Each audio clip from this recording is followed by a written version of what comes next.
الحمدللہ وحدہ والصلاة والسلام علی من لا نبی بعد اما بعد۔ اعتکاف کا لغوی معنی ٹھہرنا ہے۔ شرعی اصطلاح میں بانیت اعتکاف مسجد میں ٹھہرنے کو کہتے ہیں۔ رمضان کے آخر عشرہ میں مسجد جماعت کی گوشہ نشینی کو بولتے ہیں۔ حضرت انور صلی اللہ علیہ وسلم نے ہمیشہ اعتکاف کیا اور یہ سنت مؤکدہ علی الکفایہ ہے۔ رسول اللہ صلی اللہ علیہ وسلم کا اعتکاف بخاری مسلم میں دیکھ لیجئے۔ بخاری مسلم میں حضرت عائشہ رضی اللہ عنہ سے روایت ہے کہ حضور اکرم صلی اللہ علیہ وسلم نے رمضان کے آخر عشرہ میں تا وفات اعتکاف کرتے رہے، اور حضرت ابو ہریرہ رضی اللہ عنہ سے ایک روایت بخاری مسلم میں ہے کہ حضرت جبرائیل علیہ السلام ہر سال رمضان میں حضور صلی اللہ علیہ وسلم کے روبرو ایک بار قرآن پڑھتے تھے، یعنی حضور صلی اللہ علیہ وسلم کے ساتھ قرآن کا دور کرتے تھے۔ لیکن جس سال آپ صلی اللہ علیہ وسلم کی وفات ہوئی اس سال حضرت جبرائیل علیہ السلام نے آپ صلی اللہ علیہ وسلم کے سامنے 2 بار قرآن پڑھا۔ کتنی بار؟ 2 بار۔ اور حضرت انور صلی اللہ علیہ وسلم ہر سال رمضان میں 10 دن اعتکاف کرتے تھے، لیکن سال وفات میں آپ صلی اللہ علیہ وسلم نے 20 دن 2 عشرہ اعتکاف فرمایا۔ اس حدیث سے معلوم ہوا کہ قرآن کا دور کرنا سنت ہے کہ حضرت جبرائیل علیہ السلام اور رحمت للعالمین صلی اللہ علیہ وسلم نے مل کر دور کیا۔ حضرت جبرائیل علیہ السلام بھی حافظ قرآن تھے اور سطر نبوت میں بھی حفظ قرآن کا مواج دریا بہتا تھا۔ پھر حضور صلی اللہ علیہ وسلم نے ہر سال اعتکاف اور قرآن ختم کرنے سے امت کو یہ سبق سیکھنا چاہیے کہ رمضان میں اللہ تعالیٰ کے ذکر اور اس کی عبادت کی کمند ہمت کے آسمانوں پر ڈالنی چاہیے، اور سال وفات میں آپ کے 2 دور قرآن اور 20 روزہ اعتکاف انسان کو آخر عمر میں کثرت اعمال اور نیکیوں کے انبار لگانے کی طرف رغبت دلاتا ہے میرے بھائیوں، اور اللہ تعالیٰ کی ملاقات کے لیے مستعد اور تیار رہنے کا درس دیتا ہے۔ اچھا، اعتکاف کی نظر اگر آپ نے مانی ہوئی ہے تو وہ پوری کرنے کا حکم ہے۔ حضرت ابن عمر رضی اللہ عنہ کہتے ہیں کہ حضرت عمر رضی اللہ عنہ نے رسول اللہ صلی اللہ علیہ وسلم سے پوچھا، حضور میں نے جاہلیت قبل اسلام میں مسجد حرام میں ایک رات اعتکاف کرنا نظر مانی تھی، کیا پوری کروں؟ آپ صلی اللہ علیہ وسلم نے فرمایا، وَأَوْفِ بِنَذْرِكَ۔ بخاری مسلم میں یہ روایت موجود ہے۔ پوری کر نظر اپنی، وَأَوْفِ بِنَذْرِكَ۔ مسلمان کے لیے اعتکاف کی نظر پوری کرنا واجب ہے۔ مسلمان کے لیے اعتکاف کی پوری نظر کرنا واجب ہے، نظر پوری کرنا واجب ہے۔ اور یہ بھی معلوم ہوا کہ ہر قسم کی نظر عبادت ہے، پس جو کوئی غیر اللہ کی نظر نیاز چڑھاوا مانتا ہے اور پورا کرتا ہے اور وہ بلا رائے مشرک ہے۔ مسلمان مرد اور خاص طور پر عورتوں کو اللہ کے خوف سے کانپتے ہوئے توجہ کرنی چاہیے۔ جو بزرگوں، ولیوں اور شہیدوں کے مزاروں پر جا کر نظریں مانتی ہیں اور پھر روٹ اور روٹی کا مرکز، چاول کی دیگ، چورما، تیل، انڈا، مرغی، دودھ، کھیر، کپڑا وغیرہ کی صورت میں پورا کرتی ہیں، بہنوں توبہ کرو، توبہ کر لو، بھائیوں توبہ کر لو۔ غیر اللہ کی نظریں شرک کا بڑھتا ہوا دوزخ ہے، اور نماز فجر کے بعد اعتکاف میں بیٹھنا ہے۔ اما عائشہ رضی اللہ عنہ سے روایت کرتے ہوئے کہتی ہیں کہ انما اراد ان یعتکف صلی الفجر ثم دخل فی معتکفہ۔ ابو داؤد اور ابن ماجہ میں یہ روایت موجود ہے۔ اذا اراد ان یعتکف صلی الفجر ثم دخل فی معتکفہ، جس وقت رسول اللہ صلی اللہ علیہ وسلم اعتکاف کرنے کا ارادہ کریں تو فجر پڑھ کر جائے ثم دخل فی معتکف ہی اعتکاف میں داخل ہو جاتے تھے۔ اس حدیث سے معلوم ہوا کہ اعتکاف کا ارادہ کرنے والے کو چاہیے کہ وہ تیسرے عشرہ کے پہلے دن صبح کی نماز پڑھ کر معتکف میں داخل ہو جائیں، معتکف میں داخل ہو جائیں۔ معتکف خیمہ، معتکف اعتکاف کرنے والا۔ اور اس دوران محرمات اعتکاف کیا گئے؟ عائشہ رضی اللہ عنہ سے روایت کہتی ہیں کہ السنۃ علی المعتکف الا یعود مریضا ولا یشهد جنازۃ ولا یمس المرأة ولا یباشرها ولا یخرج الا لما لا بد منه ولا اعتکاف الا بصوم ولا اعتکاف الا فی مسجد جامع۔ ابو داؤد میں یہ روایت موجود ہے۔ السنۃ علی المعتکف، سنت ہے رسول اللہ صلی اللہ علیہ وسلم کے معتکف کے لیے اللہ یعود، کہ نہ عیادت کرے۔ ابو داؤد میں ہے کہ حضور صلی اللہ علیہ وسلم حالت اعتکاف حاجت کے لیے نکلتے اور پوچھتے بیمار کو گزرتے ہوئے راہ اپنی، فلا یعرج یسأل عنہ، لیکن عیادت کے لیے نہ ٹھہرتے اور میل و رغبت کرتے ہوئے کسی طرف۔ ابو داؤد میں موجود ہے اس کی وضاحت۔ مطلب یہ ہے کہ جب ضروری کام بول و براز کے لیے حضور صلی اللہ علیہ وسلم مسجد سے باہر نکلتے تو اگر کوئی بیمار آپ کے راستہ میں ہوتا تو اس کا حال چلتے چلتے پوچھ لیتے، البتہ قصد کر کے اپنے راہ چھوڑ کر مریضوں کی عیادت کرنے نہیں جاتے تھے اور راستہ میں ٹھہرتے بھی نہیں تھے۔ یہ ہے اللہ یعود مریضن کی وضاحت۔ اچھا جناب، ولا یشهد جنازۃ، اور بلا قصد اور نہ نماز جنازہ میں حاضر ہوں، ولا یمس المرأة ولا یباشرها، اور نہ صحبت کرے عورت سے اور نہ مباشرت، ولا یخرج الا لما لا بد منہ، ولا یخرج، اور نہ نکلے الا لما لا بد منہ، کہ کسی کام کے لیے مسجد سے مگر جو بول و براز وغیرہ ضروری کام ہو، ولا اعتکاف، اور نہیں اعتکاف الا بصوم، مگر روزہ سے، بغیر روزہ رکھنے کے اعتکاف نہیں ہوتا، ولا اعتکاف الا فی مسجد جامع، اور نہ ہی مسجد جماعت کے سوا ہوتا ہے۔ اب اس کی وضاحت ذرا سمجھ لو، الا فی مسجد جامع، یعنی مسجد جماعت یا مسجد جامع اس مسجد کو کہتے ہیں جس میں 5 نمازیں با جماعت پڑھی جاتی ہوں۔ کیا ہو بھائی؟ 5 نمازیں با جماعت پڑھی جاتی ہوں۔ اسی طرح میرے محترم بھائیوں، قضائے عمرے کی بدعت کے حوالے سے بھی گزارشات سن لیں کہ رمضان کے آخری جمعہ کو بہت سے لوگ قضاء عمرے یعنی ساری عمر کی فوت شدہ نمازیں پڑھتی ہیں، یعنی 5 نمازیں پڑھ کر یہ عقیدہ رکھتے ہیں کہ جمعۃ الوداع کی بزرگی اور برکت سے گزشتہ عمر کی تمام نمازیں فوت شدہ اللہ قبول کر لیتے ہیں، یعنی وہ ادا ہو جاتی ہیں۔ واضح رہے کہ ہر مسئلہ کے لیے بروئے شرع ثبوت ہونا چاہیے، اگر ثبوت مل جائے تو مسئلہ درست ہے، ورنہ گھریلو مسئلہ شریعت سازی کرنا ہے۔ قضاء عمرے نہ حضور صلی اللہ علیہ وسلم نے پڑھی، نہ اس کا ثبوت صحابہ تابعین و تبع تابعین سے ملتا ہے۔ معلوم ہوا کہ قضاء عمرے کی یقیناً بدعت ہے۔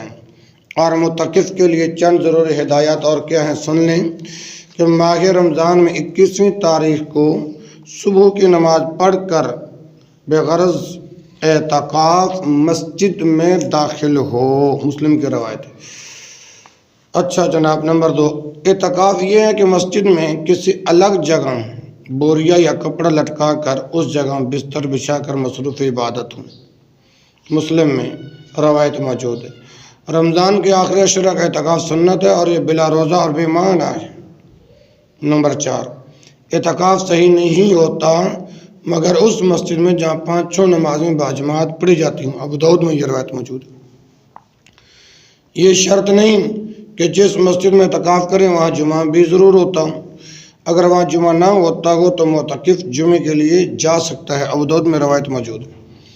اعتکاف کرنے والے کے لیے نہانا، سر میں تیل لگانا، کنگھی کرنا اور لوگوں سے ضروری باتیں کرنا اور ان سے ضرورت ملنا جائز ہے۔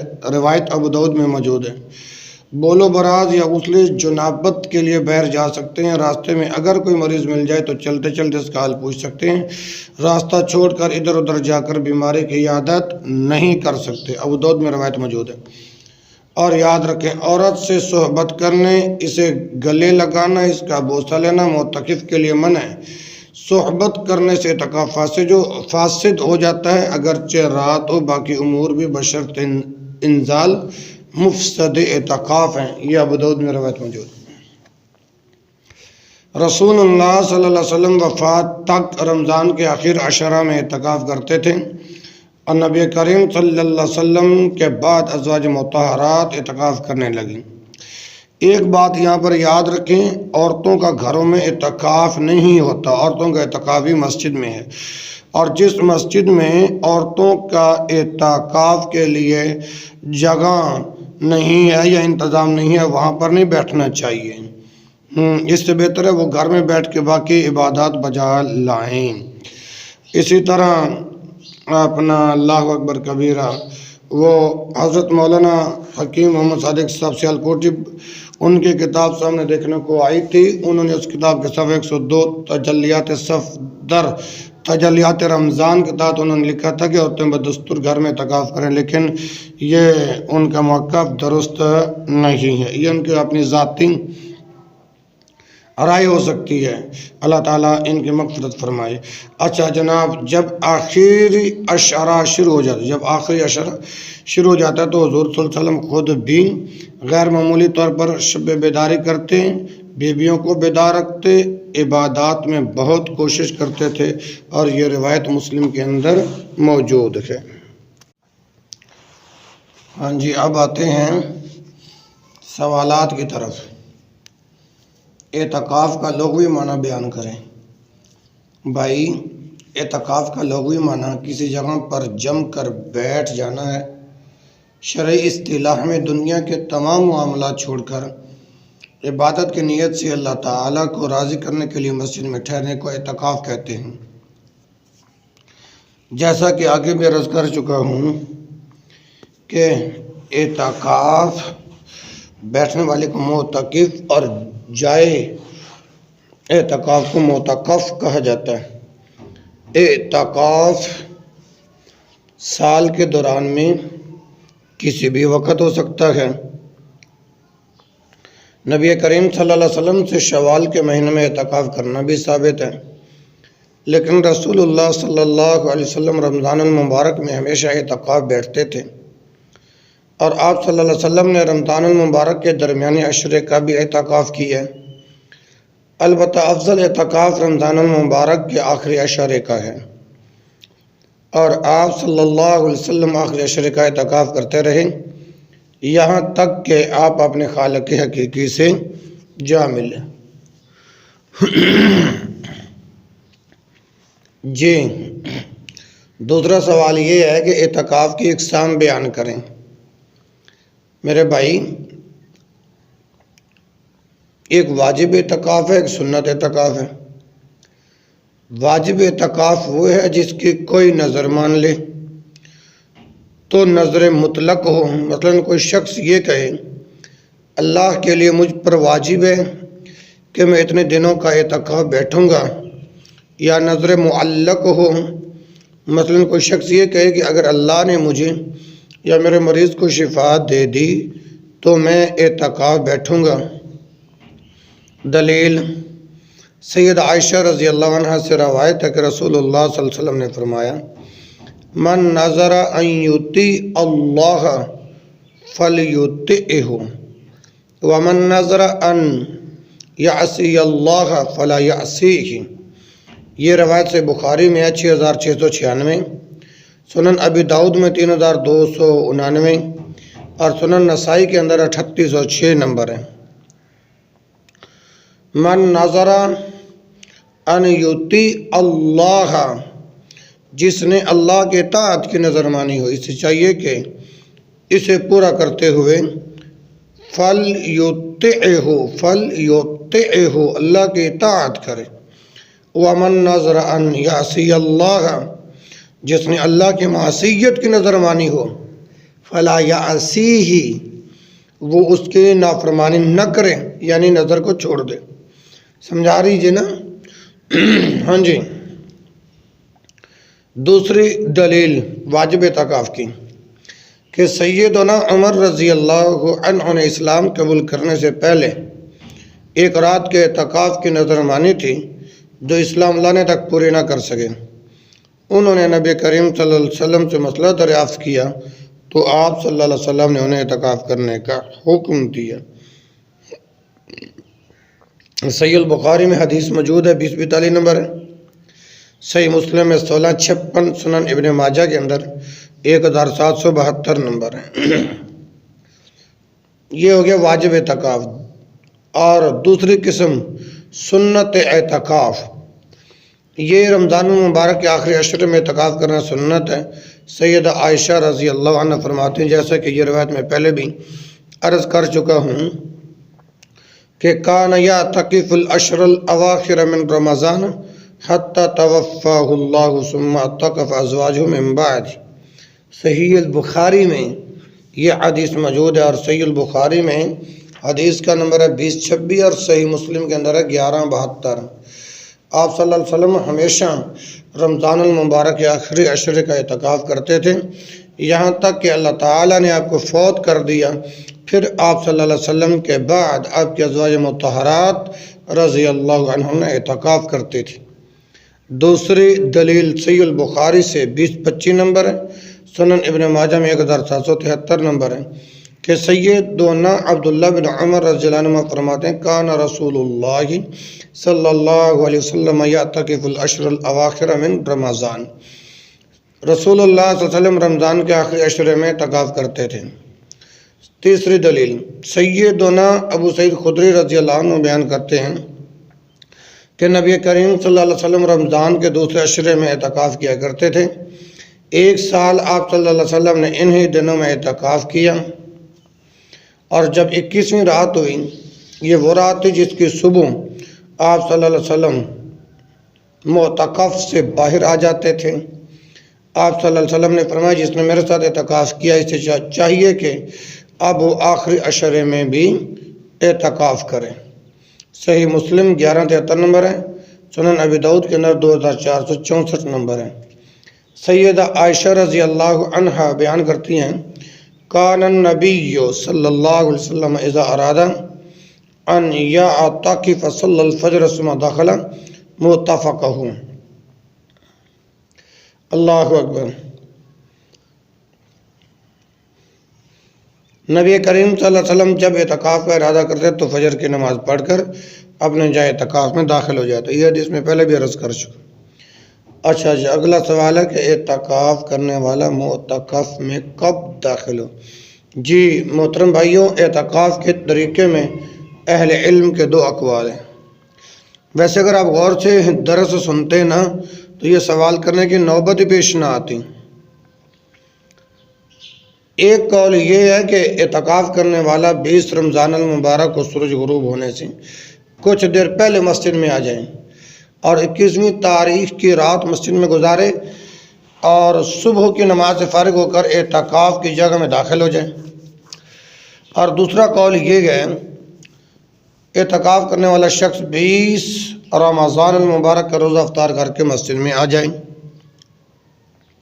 اللہ اکبر. اور 21ویں یعنی تاک رات جائے اعتکاف میں گزارے. ہمارے نزدیک میرے ناقص علم کے مطابق اول ذکر ہی راجح موقف ہے.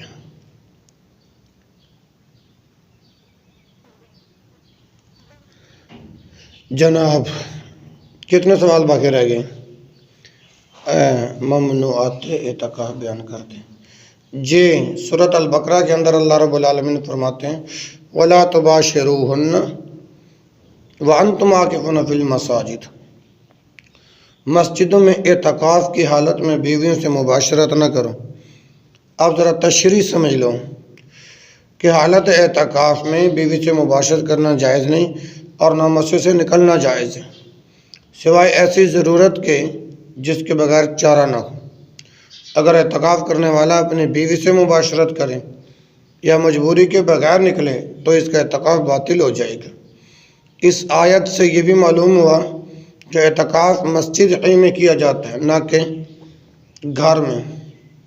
عورت ہو یا مرد، سب کے لیے اعتکاف مسجد ہی میں ہے۔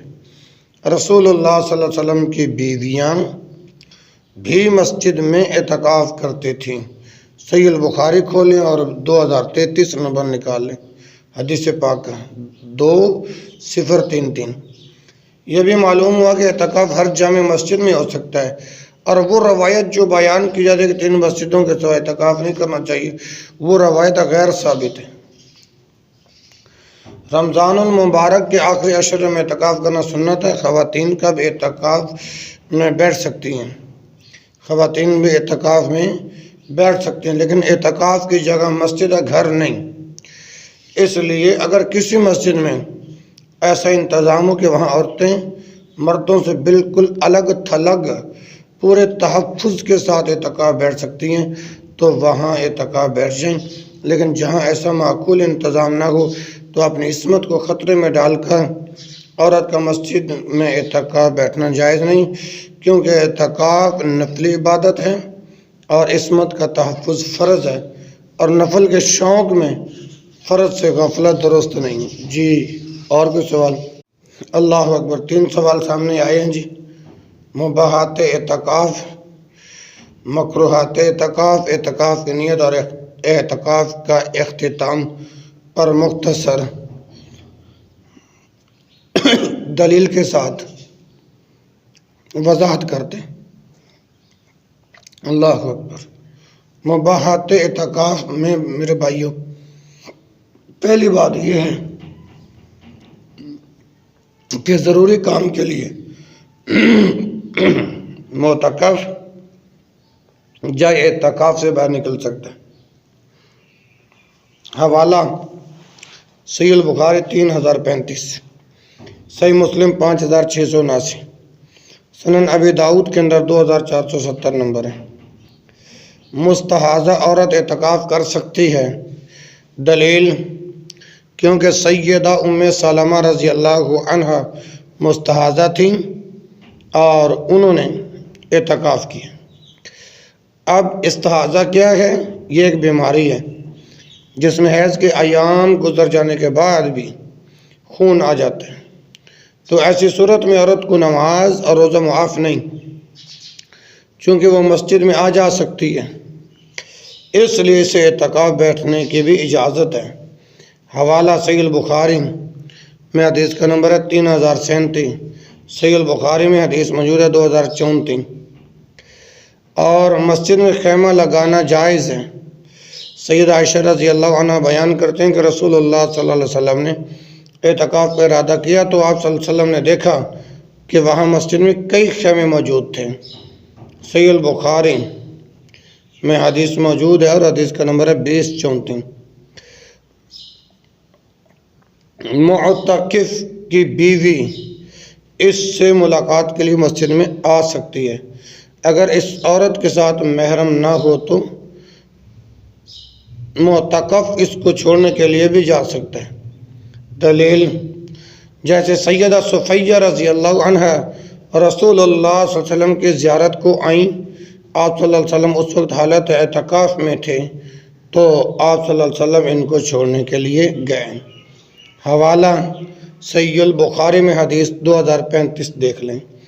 اچھا، معتکف مسجد سے اپنا سر باہر نہیں نکال سکتا ہے، اس کی بیوی اس کو کنگھی کر سکتی ہے، جیسا کہ سید عائشہ رضی اللہ عنہ آپ صلی اللہ علیہ وسلم کے بالوں میں کنگھی کیا کرتے تھے۔ حوالہ صحیح البخاری میں حدیث موجود ہے 2029 نمبر ہے۔ جی اگلا سوال مکروہات اعتکاف کی وضاحت فرمائیں۔ میرے بھائیوں میں پہلے وضاحت کر چکا ہوں، یہ حدیث جو پڑھی تھی نا، السنۃ علی المعتکف اللہ یعود مریضا ولا یشہد جنازۃ ولا یمس امرأۃ ولا یباشرها ولا یخرج لحاجۃ الا لما لا بد منہ۔ یہ حدیث میں پہلے عرض کر چکا، سنن ابی داؤد سے 2473 نمبر ہے، یعنی معتکف کے لیے سنت یہ ہے کہ وہ کسی مریض کی عیادت کرنے نہ جائے، نہ کسی کے جنازے میں شریک ہو، نہ بیوی کو چھوئے اور نہ اس سے صحبت کرے۔ معتکف کسی انتہائی ضروری کام کے بغیر مسجد سے نہ نکلے، روزے کے بغیر اعتکاف نہیں، اور نہ جامع مسجد کے علاوہ کسی جگہ اعتکاف ہے۔ یہی روایت درس کیا ہے نا، تو بس یہی ہے مکروہات اعتکاف میں سے، اور کوئی ایسی دلیل تو ہے نہیں جو میں اپنی طرف سے بیان کروں۔ اچھا جناب، اعتکاف کی نیت جو ہے ہر عبادت کے لیے نیت کرنا ضروری ہے، کیونکہ حسن نیت کے بغیر عمل کا کوئی فائدہ نہیں۔ دیگر عبادات کی طرح اعتکاف کی نیت کے لیے بھی کسی حدیث سے زبان سے الفاظ ادا کرنا ثابت نہیں، کیونکہ نیت دل کا فعل ہے، لیکن بعض لوگوں نے اعتکاف کی نیت کے لیے کچھ الفاظ بنا رکھے، مثلا نویت سنت الاعتکاف، میں سنت اعتکاف کی نیت کرتا ہوں۔ میرے بھائیو، یہ الفاظ من گھڑت ہیں، حدیث صحیحہ سے اس کا کوئی ثبوت نہیں۔ اب آخری سوال یہ ہے کہ اعتکاف کا اختتام کب ہوگا؟ او بھائی، جب شوال کا چاند نظر آ جائے یا رمضان المبارک کے 30 دن پورے ہو جائیں تو اعتکاف کرنے والے کو اپنا اعتکاف ختم کر دینا چاہیے۔ مگر افسوس کہ ہمارے معاشرے میں کچھ ایسے رسم و رواج شروع ہو گئے ہیں کہ جب اعتکاف کرنے والے کو اس کے دوست اور رشتہ دار لینے کے لیے نہ آئیں تو وہ مسجد سے باہر نہیں نکلتا۔ پھر اس کے بعد مسجد کے امام صاحب اجتماعی دعا بھی کرتے ہیں۔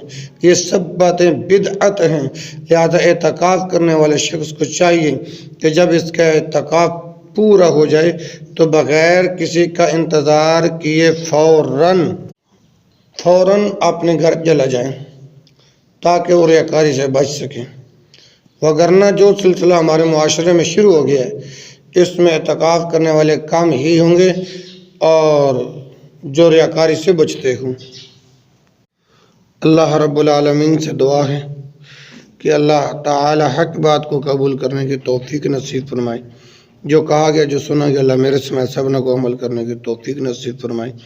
سبحانک اللہم و بحمدک، اشہد ان لا الہ الا انت، استغفرک و اتوب الیک، وآخر دعوانا الحمد للہ رب العالمین۔